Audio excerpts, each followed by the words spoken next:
You're listening to Reza Riffs with Keith Reza and Alan Lee, right here on LA Talk Radio. This meeting is being recorded. What the fuck? All right, excellent.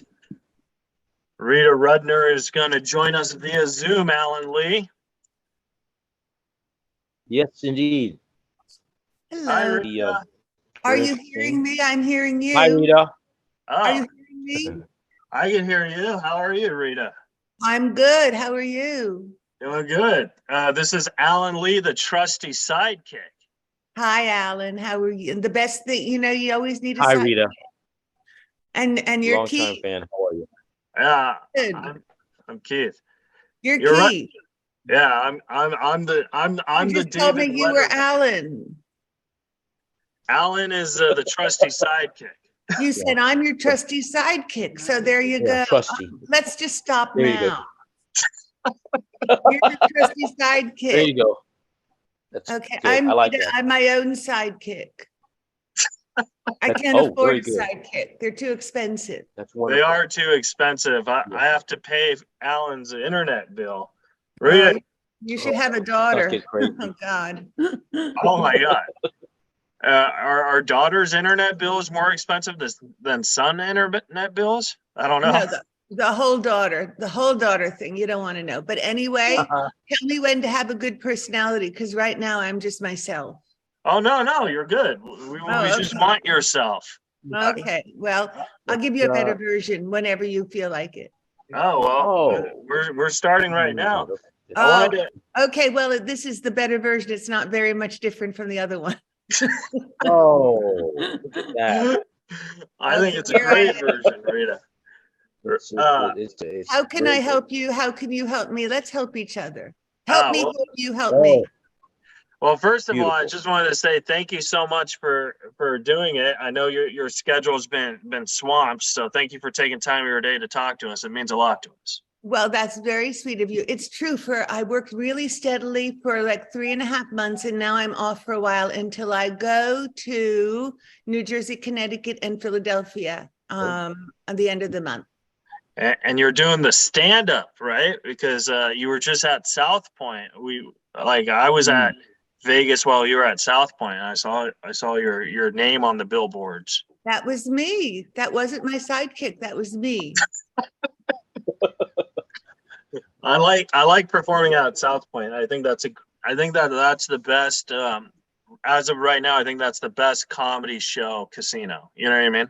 It's a good theater. I hadn't been to that theater before, and it's a really nice little theater. So it's a good size. It's like Very nice. 400 and something. Yeah. And that's perfect for Wow, comedy. Yeah, I did it about 5 times with Norm. So I love Norm. Nobody funnier than Norm. yeah. So I don't want to talk to that because I get really emotional. But he was like my best friend, and I toured with him. So He was the best. He was so funny. He could just be funny saying He hello. was. yeah. So Rita, you just also got done doing a play called Holy Lord, there's a ghost in your kitchen. Sorry. Oh. That's my Oh sidekick. boy. It's my Oh husband. wow. That's exciting. It's the old it was a TV series. Hi, Martin. Oh, there you are. Where are you? Oh, The okay. Ghost and Mrs. Muir. I Tell remember that series. me if anyone else shows up, because he's the only one I'm expecting. Oh, that's good. See, it's not a ghost, Keith. I know, but I was like, oh, that just freaked me out. Okay, let's start again. Rita, you just got done He doing believes in ghosts is a problem. Wait, what? Oh yeah, Rita, you just got done doing a stage play with Mike McShane called Staged, and you wrote that. And I wanted to see how is that, because I love Mike McShane and I love the Laguna Playhouse. We love all the same things.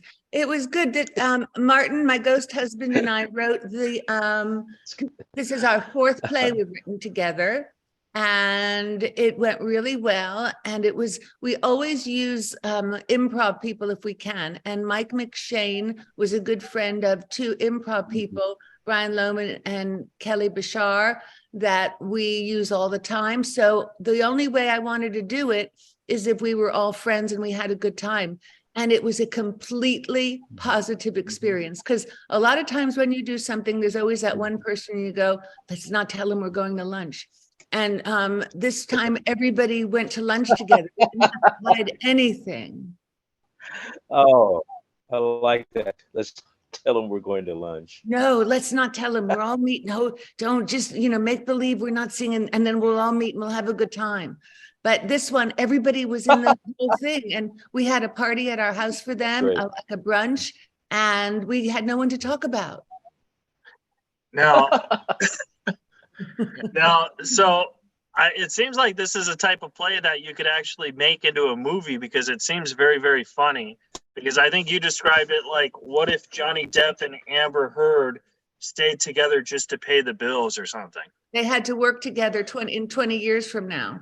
Yeah. Because they both needed the money. Yeah, it's we're beyond the point where we want to go around Hollywood and beg anymore. So we just do things we like to do. And the last play that we did got transferred to off-Broadway, and we did a season, a summer off-Broadway, and we had a producer, and then COVID hit. And then Broadway's really, I don't know, I haven't been back though, but it's still a little bit hard for people to sit next to strangers and go to the theater, not at the South Point, but, but everywhere else in the world. So, I mean, they're kind of just figuring it out now, and because you got to sit next to someone you don't know for a really long time, and you got to laugh, and that makes the air, everybody gets everybody's air, and it's everybody, people are calming down now, but it took a while. Oh yeah, definitely. It definitely took a while. And I feel like this 2023 is like the first actual year, because 2022 people were still going out and stuff, but I think this is the actual year people are actually feeling safer. You know what I mean? Absolutely. I do a big gig once a year in Palm Beach. And last year I went, and I was afraid to sit around and talk to people, and I stayed by myself in a corner. And this year, nobody really thought about it. So I think we're all coming back, and let's not do that again. Well, also, I think everyone needs laughter too. So I think that's why people really enjoy comedy. And I think that's just been the thing since the beginning of time, where because laughter makes people feel better. Well, you know why? Because you take in a lot of air, and it's basically scientific. And your brain gets more air, and your body gets more air when you laugh, and you just feel better. And the same thing when you exercise. Your body can. So really, I'm not doing anything except giving people more air. Yeah. I haven't tried the exercise thing, but maybe I should. Yeah, once in a while, it's good for you. It really, when I'm like a person who can get depressed if I don't exercise, because I grew up as a dancer. Yeah. And if I don't do something where I run around once a day, Martin, my husband, my ghost husband, says, "What's wrong with you?" So I don't like him to say that. So last night I played tennis. Oh, that's awesome. Yeah. And I'm really bad, and I don't care. You're bad at tennis? I'm bad at every sport, yeah.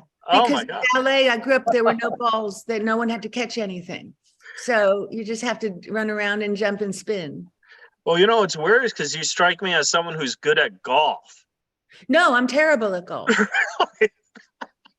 I said once I got a hole in 11. That was my best. That was my record. But it's just, I just enjoy it. I think if you enjoy it, it's good. What I'm good at is nothing. I'm just not good at anything. I just keep trying to do things. That's not true. I think you're great at comedy, and I think you're great at writing.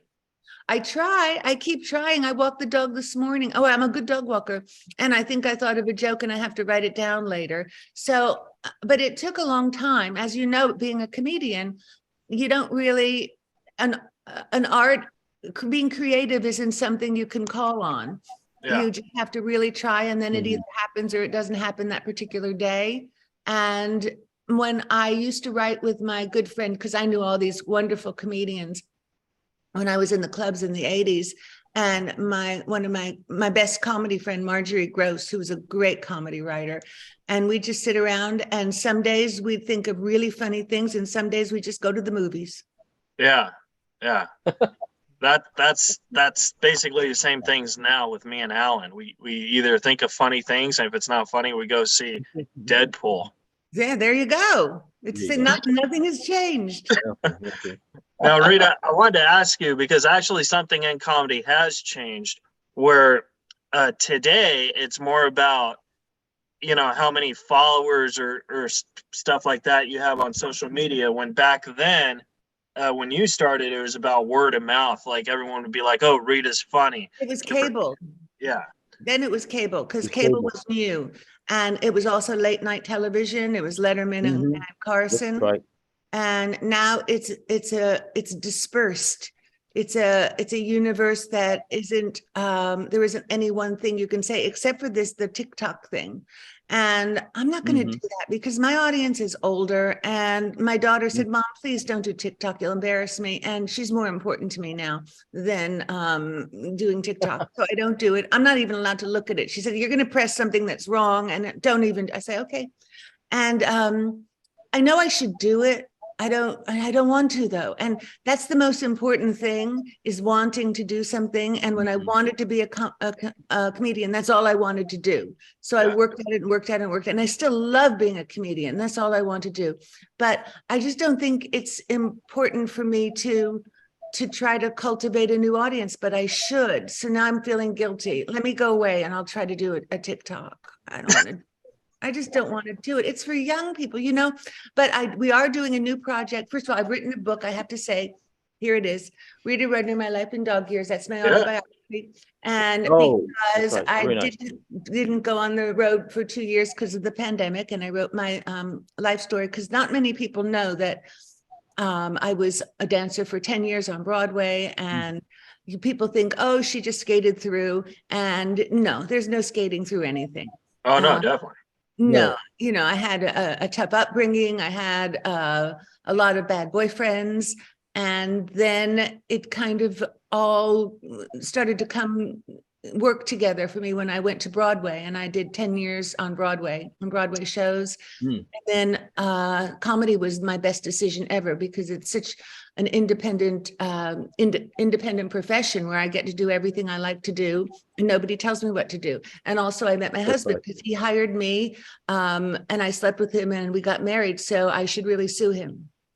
But I'm not going to, because it's been 35 years.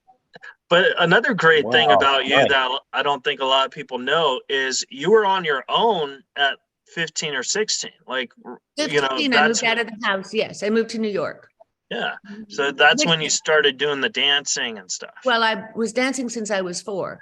And I started ballet and tap and jazz. I was in a ballet company locally when I was 11, 12, and 13, and learned all, the Swan Lake. I was in Swan Lake and Giselle and Papelia and, all Nutcracker, all the ballets. So I'd always been dancing, and I'd already had one professional job on Miami Beach when I was 14, and I skipped school and I took buses to Miami Beach to be in the show. I was a nut. Yeah. I really wanted to be a dancer. And then I really wanted to be a comedian. And now I really don't want to do TikTok. So I don't know what I should do about that. But it's okay, because I have an audience that comes, because every time I have so many repeat people. And Vegas was the best thing, because, I had my own theater in Vegas for 6 years at New York. And then I worked 3 years at the Venetian, 3 years at Harrah's. So I kind of had a 12-year residency, because I can add. And a lot of people come through Las Vegas, and then they come to see me in all other parts of the country. And luckily I keep updating my act, because I do want to do that. I don't want to do the same jokes all the time. Yeah, it gets a little boring. Right? Yeah, it does. It gets boring. And I have a really good audience that comes to see me. And we have a new project Martin and I are working on, but I can't tell you about it yet, because it's in the infant stages. It doesn't know how to walk yet. Oh, okay. Well, when it starts walking, we'll talk about it. Absolutely. It's interesting that you're an actress, and You I know, I can was going to barely ask hear you. you. You're There's so many breaking up. Can comics, and you've somebody worked help with me? them as an actress. Alan, Um, repeat it. You're losing signal. yeah, you're such a great actress. You're such a great actress, and it's funny you didn't mention that because you've worked with other comics acting with them, Mm-hmm. including Jack Lemmon and many others. And I Mm-hmm. find that interesting that you without saying anything, I would say you are a very good actress, and you had no problem segueing, or you just it seems like you're just an actress, I don't with even think, I the comic. don't think of that because again, I took acting classes for years in New York Yeah. and it was never, Okay. I was never I always just wanted to be funny. That Right. was Sure. basically it. And Sure. I can do it, but I'm very limited. I don't want to explore my inner pain. I don't want to Mhm. shave my head. I Okay. don't want to do all the things that a really good actress would want to do. I don't want to get naked most of all on the screen. I don't want to kiss strangers. So I can't Sure. really say I'm an actress, but I Yeah. did do an episode of Magnum PI and it was on about 3 Okay. weeks ago and it's streaming on Peacock if anyone wants to see it. And they wrote a really funny part for me and asked me to do it. And I said, of course. So I went to Honolulu and I did an episode of Oh, Magnum PI, which was really fun. It does seem like they all wrote right. that character for you. Oh, did you see it? Yeah, Yeah. it was great. Oh, yeah, it does, doesn't it? It was Yeah. just perfect for me. Yeah, they should like they should say, "Hey, Rita, we want you more." That would be nice. Go tell him that. Because usually people send me parts, and because I'm an older person, they think I'm 100. And the last part somebody wanted, and I say no a lot because it just doesn't fit my character, who I am. They wanted me to have a walker, and I just didn't want to. Right. I said, I don't want to, I'm not that old. I don't want to bend over and have tennis balls on the end of the stick. So I said no. And then I had a part for a mean German woman, and I can't do accents. I don't, because I don't want, I can do an English accent because Martin's English, but that's about it. So no, and then this part came and I said, oh, you must know me. So I flew over to Honolulu and it was really fun. Oh, well, if I ever get like a sitcom or something, I want you to be like my crazy hand or something. And Maybe. I love that. I'm your Auntie Mame. See, Yeah, that's what you my, could do. There you go. my Aunt Rita's in town. That's it. Let's go crazy. Oh, see, you've got my character. I Yeah, just want to do something There you go. fun. I don't want to be in the coffin yet. Keep me out of the There you coffin. go. sure. Peter, we have a good part for you. What is it? You just lay down at the beginning in the opening credits and bleed. No, I don't want that. You know what I think would be a great like a part like that where like you lay in the credits, they say, okay, so they show you Rita in the credits in a coffin, right? And they have the sad scene, and then you get up and you'd be like, hey guys. Okay, I'll do that. Only There kidding. you go. Yeah. But I always think of that when at the beginning of the detective shows, when that's the only That's scene right. that person has, and they've been shot and they're in the street, and they're calling their mother saying, "Mom, I got a part on Law and Order," and then the mother turns it on, and that was it, and that they never come back again. And you're just there, you're there in the street, but you got to start somewhere. Yeah. Speaking of starting Shades somewhere, of Dick Shawn. what was that, Alan? I said Shades of Dick Shawn. He died on stage. I know he was so funny, That was Dick his final. Shawn. Yeah. Oh, but I loved him. I did Yeah. too. I knew I saw Rita his would act know once and he what I was so referring to. funny. Did you saw it before he died though, right? No, it was after Oh, okay. he died. He was in the coffin. Another ghost. Yeah, he was the ghost of Dick Shawn. I can't remember where I saw him, but he just had the funniest aura. Yeah. He was just Mhm. and Mhm. again, he was one of those people who could say hello and you would laugh at him. Yeah. That's right. Well, Rita, I wanted to ask you, speaking of starting, you did the Young's comedian special with like a huge cast, like Louis Anderson, Sam Kinison, Mhm. and my great Mhm. friend, the late Bob Saget. And I wanted to know, because that was like a huge deal where everyone was trying to get on that. How did you get that job? Well, I think the most important thing in comedy is to show up. And Right. I showed up every single night at Catch a Rising Star, and I did my act till it got really good. And one night, Rodney Dangerfield was in, and he saw my act, and he called me over, and he said, because this is the way he talked, Rita, you're really funny, and it takes a long time, and sometimes you never make it. And I said, well, thank you for the encouraging words, Rodney. And then he said, but I want you to be on my whatever it was called, what was it called? Because The Young Comedian Special. I want you to be on my Young Comedian Special. And I said, I'm so excited I can't speak. Of course I'll be on. And that was it. He asked me to do it. I didn't even know it was being cast or anything was happening. And I was just at the club the night that he was there. He saw me do a really tight 5 minutes and said, would you be on my show? And I said, yes. Oh, that's awesome.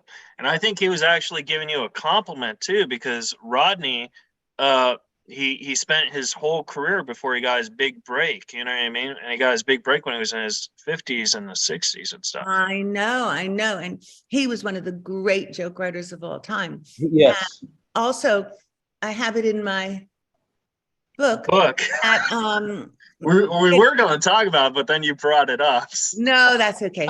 And then, well, it's just, I can't help it. So Rodney, first of all, I sold a joke to Rodney and he paid me $50 and I was very excited about that. And then we started working in Las Vegas and he was in the big room and I was in a different room in a hotel. And then I started doing really, really well in Las Vegas. And one day I used to do these things with HBO when cable had just gotten started, and they used to do a retreat for all of their biggest customers, HBO's customers.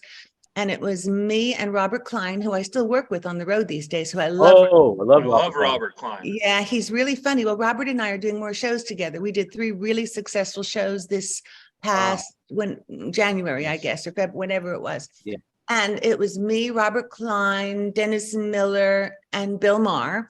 And we were in Hawaii at this thing for HBO. And all of a sudden, my phone rings in my hotel room in Hawaii. And it said, hey, Rita, it's Rodney. I said, oh, hi, Rodney. Why are you calling me?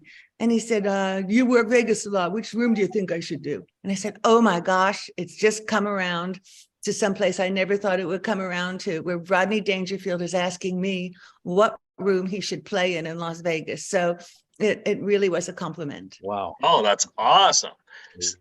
Speaking of Robert Klein, I think Robert Klein is the sweetest person, because I've asked him to do the show and he's so funny in his rejection letters. He's like, oh, I don't do podcasts, but ask again later. Yeah. Well, that's when I was writing my first jokes, and I'd leave messages on my friends' answering machines, and I'd say, is this funny? And my friends would always go, not yet. Like there was hope. There was hope for me. But Robert and I get along great, and he's such a good guy, and he's very funny. Yeah, he's great. He's an awesome. And then you also did, you've done every single talk show. You've done Letterman, you've done Carson, you've done Leno. You also did the Chevy Chase show. Yeah. So you've done everything. And so like, how do you prepare to do each host, and which one was your favorite one? They're never fun because it's a lot of pressure, and you get 5 minutes to score, and everything has to be in your corner. Right. I really much prefer stand-up because you can just be yourself and it's more laid back, and you can go have peaks and valleys and talk and then be funny, and you can have a complete picture of a show.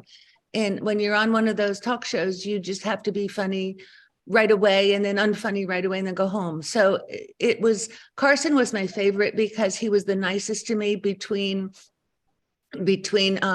commercials. He would talk to me.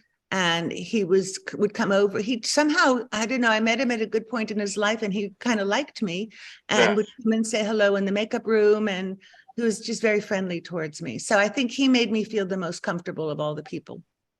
That's actually a very interesting point you mentioned about stand-up versus panel, where, you're right. Panel, you have to be funny to stay on panel and to maybe get invited back. But stand-up, you could not be funny for the first 10 minutes and just be engaging, and you could still survive. Oh, I know.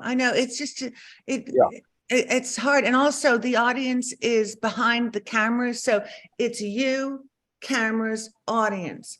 And the closer the audience is to you, the easier it is and the more connection you can make with people. That's one of the things I always put in my contract when I do, because I do lots of corporate dates, no dance floor in front of the stage. Because if there's a dance floor in front of the stage, doesn't matter how funny you are, no one's going to laugh. They're too far away and they don't feel connected.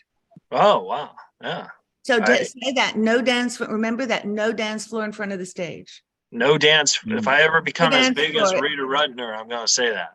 I just did my big gig that I told you in Palm Beach. And did I tell you? Yeah, I probably did. Yeah, and you did. They do, because they do it every year. They know the audience is up close and the dance floor is in the back. Oh, that's awesome. And then another question I had is your special of your 3 potential ex-husbands. I wanted to ask you, because we know Alan Steven. Right. Get it. Oh, Alan, your phone's on. We know Alan Steven, and we wanted to know what was your process of choosing your 3 potential ex-husbands? We watched tapes and we wanted 3 really funny men who I would never marry. There you go. And you know what was really sad? Because there was another man that I would never marry. And I don't know if you knew of the comedy team Otto and George. Oh, yeah.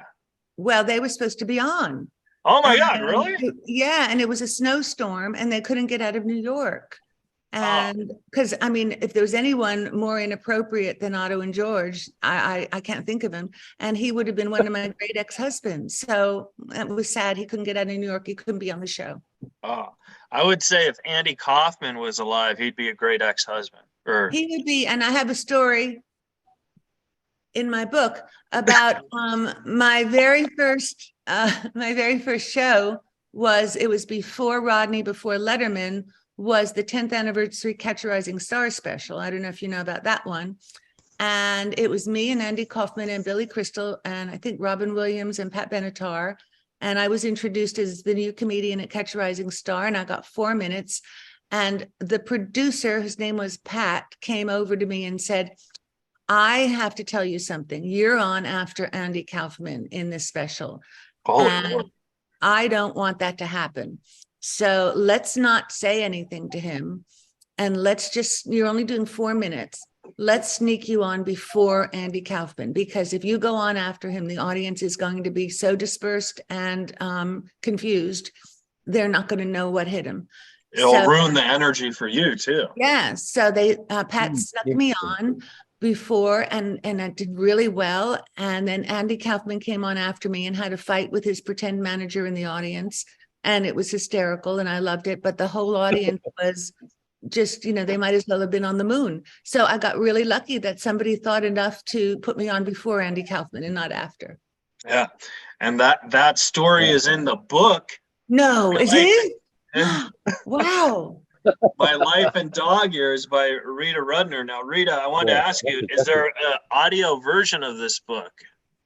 No. Oh. Okay, that's the next question. Kindle. Because I don't want to do one. Maybe sometime I will do one, but not right now. Okay. A lot of people are doing the audios, and I feel there's something better about reading it. You know what I mean? It is. There probably is, but so many people, I don't know if you've heard of these things called podcasts. Right. But yeah, so many people are doing podcasts. It's kind of negates the need to do an audiobook. So we'll have to wait and see. But maybe at some point I will. Well, thank you for doing this podcast. Here I am. Look at me. I'm talking and I'm having a good time. You're very nice. Oh, well, thank you. And then I wanted to ask you, what's it like writing for the Academy Awards? Because I feel that would be very stressful. It's so stressful. I had such a migraine. Well, again, these things happen and I try to say yes more than I say no. Steve Martin called me up and said, I'm a fan of yours. Will you write the Oscars with me? And I said, well, I'm so flattered, but I've never written for anybody else. So I don't know if I could do it. And he said, yes, you can. All you do is write jokes that you want to say and give them to me. So I said, oh, okay, well, I'll try. And I had so much fun. It was me writing. It was fun, not the actual broadcast. That was excruciatingly difficult for me to get through because I was so nervous.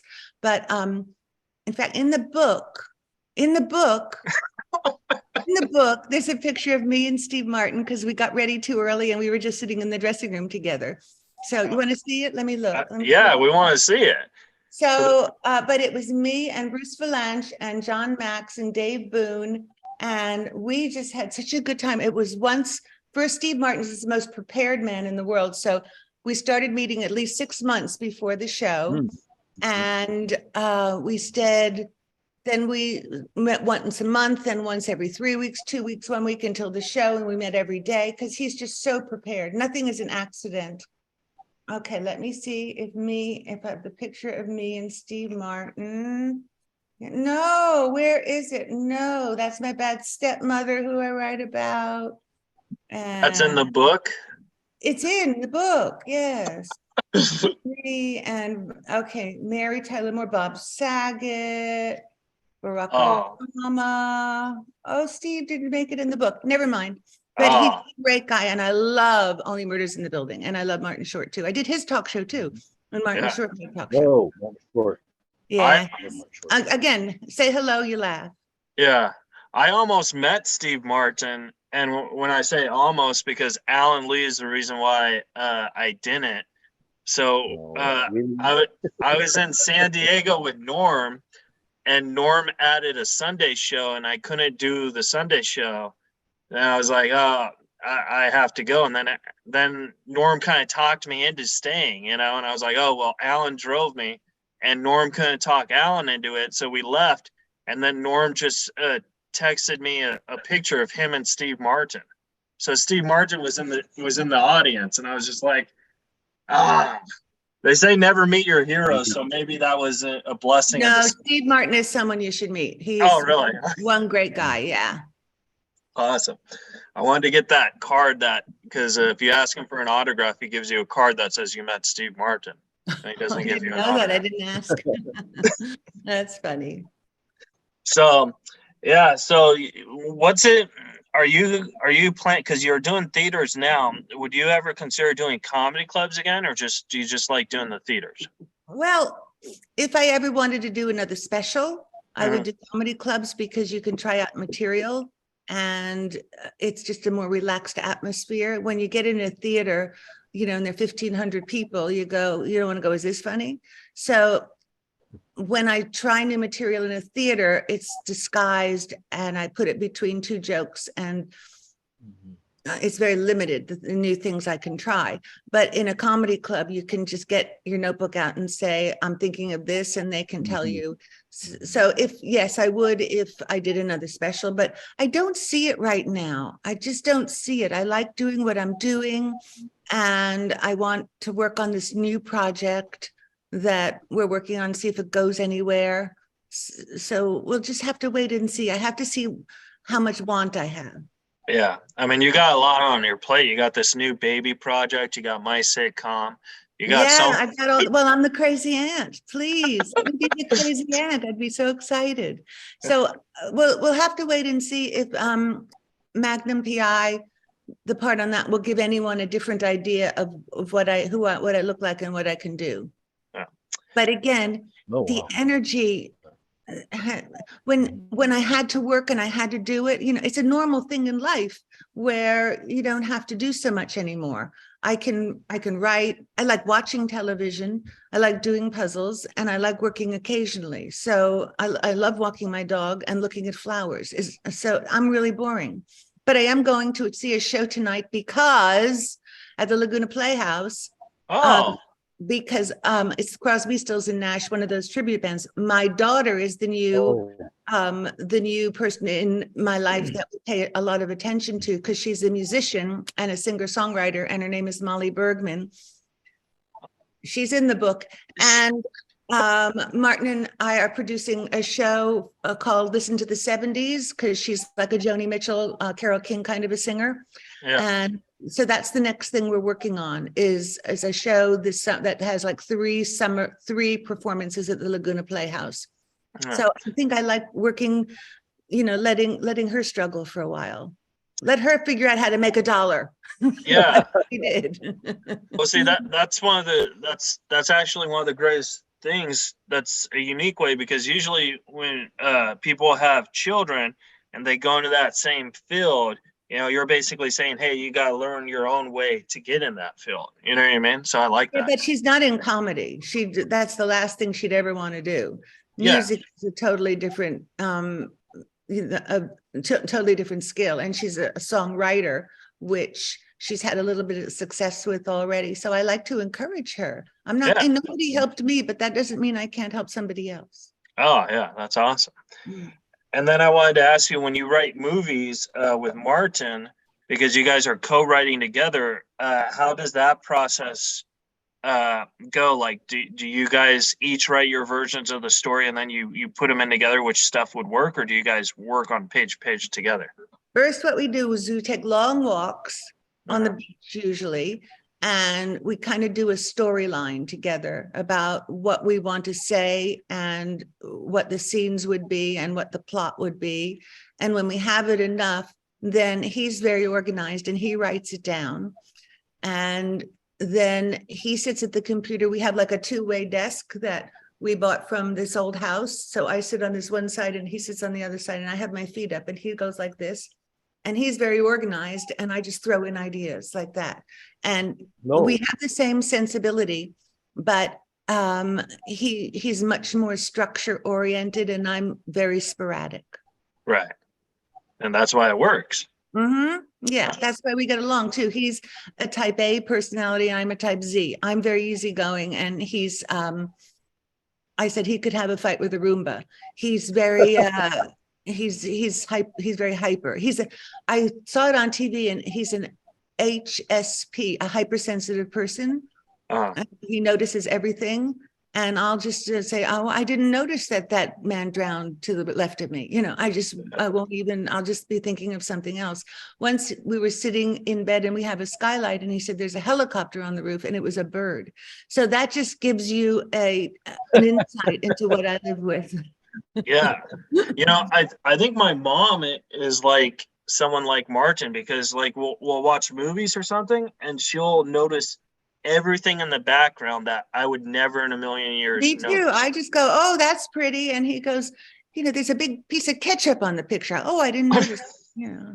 And then once you realize it, you've kind of like, do you why didn't I see that? Yeah. So that's what we do. He has a lot of ideas and I chime in. Oh, well, that's perfect. Mm-hmm. And then you're the movie A Weekend in the Country, which I think is one of the best movies because it has all these great legends like Betty White and Dudley Moore. And I wanted to ask, and Jack Lemmon and Christine Lottie and Richard Lewis. Yeah, Jack Lemmon. Ford. Come on. Yeah, we love Richard Lewis. Oh, I love it. Great, funny guy. Well, Richard and I had a problem working in that movie because he just kept making me laugh in serious scenes because he was just so funny all the time. Yeah, but I wanted to ask you, like, what was it like, when you write something like that and then you're filming it and you're like, oh my God, I'm actually working with these legends and something that I wrote is like they're doing. You know what I mean? Yeah, it was a lot of pressure. I liked it. I enjoyed it. And it was Martin's first directing where he directed a movie. He directed lots of plays before. And we did a really funny short movie on Showtime called Unfunny Girl, where I was like Pygmalion, but two really old producers make a bet that they can make the unfunniest girl in the world funny. And I'm the unfunniest girl in the world. So he had directed that Showtime movie, but he hadn't directed before. And Jack Lemmon in Some Like It Hot was always one of the most, one of the people we most admired in show business. And before, he'd call Martin Kid and, hey, Kid, what do you want me to do here, Kid? And every time before he'd do any shot, he'd go, magic time, like that. And he was just the most glorious man. You know how people, they say, oh, stars can be so difficult. Well, we had a scene where it was in the middle of the night because we rented an amphitheater, and Jack Lemmon was no spring chicken, and he was Right. up all night in the thing, and we said, what can we do to make you more comfortable? And he said, could I please have a coffee maker? We said, no, no, no. Oh my God. Yeah, so he was really sweet. And poor Dudley was in the midst of being having an illness that no one could really diagnose, which Right. he didn't live long after that movie, but he was still the most wonderful actor. But I rehearsed over and over and over all of his scenes because I just wanted to help him as much as I could. And a lot of the time we'd have, like when he was driving a car, we'd have to have the lines on the steering wheel and things because there was something going wrong in his brain. And it was actually a medical ailment. And I felt bad because he'd done that Arthur thing and he was, always quite drunk. So people would think it was a drinking problem. And it wasn't Yeah. at all. He wasn't just well, but he was still the sweetest man in the world and so talented. Yeah. Alan, do you have any last second questions for the great Rita Rudner? Well, I'm a big fan of Joan Rivers and Jack Manny and Woody Allen. So I appreciated her comments on how that influenced her.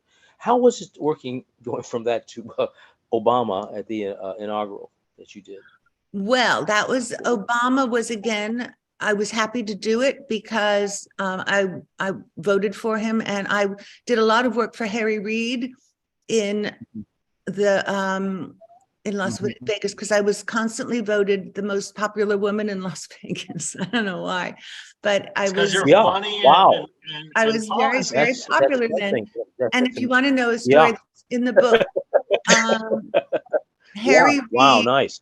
Yeah, Harry Reid called me up years after because Harry Reid called me up and asked me to do that thing for Obama as at Caesar's Palace. And I don't do anything political in my act, even though I am political in my personal life. I just don't feel I need to preach to anybody. I want to try to bring people together. I think people are separate enough in this day and age. I don't want to have people fighting with each other in the audience. But oh, that's the phone. But Martin, my ghost husband, will get it. So he's floating around the house somewhere.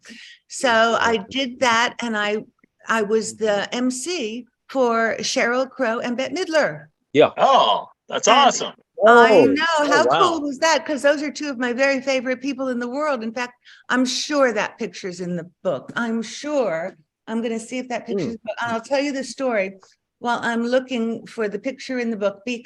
And I did it on the condition that my daughter would meet the president because I'd never met a president. And I said, if I'm doing something here, it's just me and Sheryl in the background and Obama. Can you see? Oh, that's cool. Yeah. And he was very personable and very nice. Beth gave him a ukulele because Beth's from Hawaii.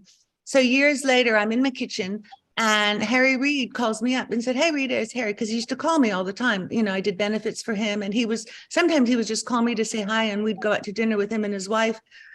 So he called me up and he said, I have an offer for you. And I said, really? And I said, what can I do for you? And he said, well, you can run for Congress. And I said, what? Oh. And he said, well, there's going to be a seat opened in Las Vegas, and we've done a study of you, some surveys, and I've never met a woman like you. You have no negatives. Everybody likes you, all different races, ages, everybody says so you would win. Yeah. And I said, but again, it's the want. I said, but I don't want to do that. I'm a mother and a wife, and I don't like to travel. I don't want to, stay away from my family. And he said, but, this is for your country. And I said, I know, but I have a daughter. Old country card. I know. And I said, Harry, I have a daughter. And he said, how old is she? And I said, 14. And he said, well, she doesn't need you that much anymore. And your husband will understand. And then he said, he's very convincing. He said, just meet with your campaign manager. And I said, I have a campaign manager. Wow. I mean, he was very persuasive. And I said, Harry, I love you. I will vote for you. I'll do benefits for you, but I have a happy life and I just don't want to go into politics. And he was really taken aback that I wouldn't do it. But I think given the situation today, I made the right choice. Oh, yeah, definitely. Now, Rita, I have 2 more questions for you because I want to respect your time. Question 1, if you could go back in time and talk to a young Rita Rudner and give her advice about what you know now, what would it be? You'll eventually be married to a nice man and be very happy, and you won't have any more bad boyfriends. Don't worry so much. Oh, all right. 'Cause Awesome. I didn't get married till I was 35. Yeah. It took me a long time. I'm a late learner. I said I didn't even talk till I was 27. Oh, I'm glad you said that answer Wow. and you didn't say, don't do Keith Reza's podcast. Oh, no, you're very pleasant, and this has been a lot of fun, and thank you for having me, because I don't know if you know, good. never mind. You have a book. And then, Yeah. so, okay, maybe one more question. Where can the folks at home buy My Life in Dog Years by Rita Which is Rudner? about, I attached my life to my 5 dogs instead of just saying, and then this happened, and then this happened, and this happened, because dogs have been so important to me. And where is my dog? Oh, she's on the bed upstairs. But anyway, so Amazon. Amazon. Yes, All right. Amazon, or at my shows. Come to my shows. I'm doing a show in Philadelphia and New Jersey and Connecticut, April 26th, 27th, and 28th. And I'm not sure where, but if you go to my website, you'll see it. Do you sell like meet and greet tickets so you could sign their books? I don't think Book so. signing? Are you I saying a do- book signing? I book don't signing, even yeah. think I'm bringing books there, but no, in Las Vegas I do. Because Oh, it's really, I bought a suitcase too. I did a really nice theater in Prescott, Arizona a couple of weeks ago, Yeah. and I decided to bring books, and I brought a suitcase full of books, and it was so heavy, and then I ran out because I could only bring 30, and people were angry at me because I couldn't sell them a book. And I said, okay, no, I'm not going to do that anymore. So it's only if I go somewhere where I can bring it, but mostly it's just on Amazon because I don't have that many copies with me, and then people get angry at me. Yeah. And then my last question for you is, where can the folks at home follow and support you? I don't have any place, but maybe someday I used to have an Instagram, but somebody took control of it and started posting bad things.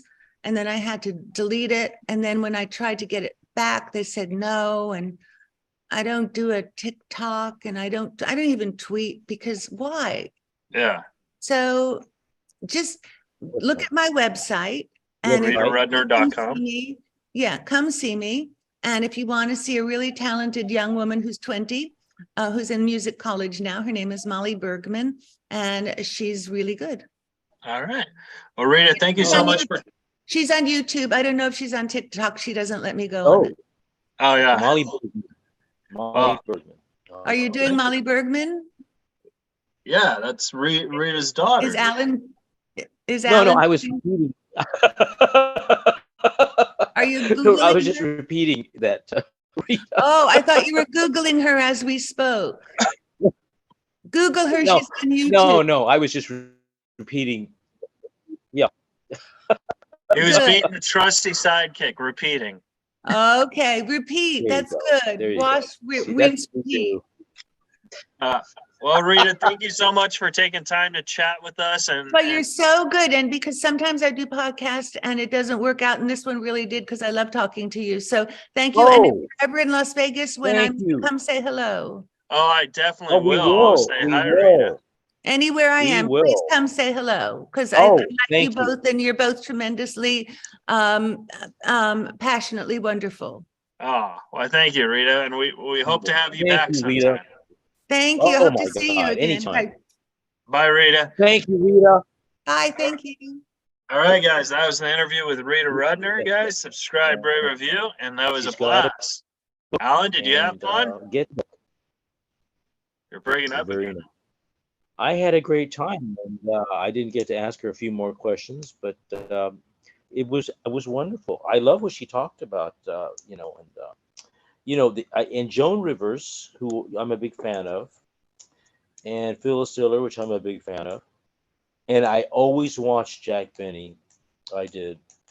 And Woody Allen, and she had some stuff that she talked about, because she really talked about comedy on a lot of other podcasts. But anyway, it was I really enjoyed this, and she enjoyed it too. Awesome, guys. Well, we'll see you guys next week. Subscribe, rate, review, and have a good day.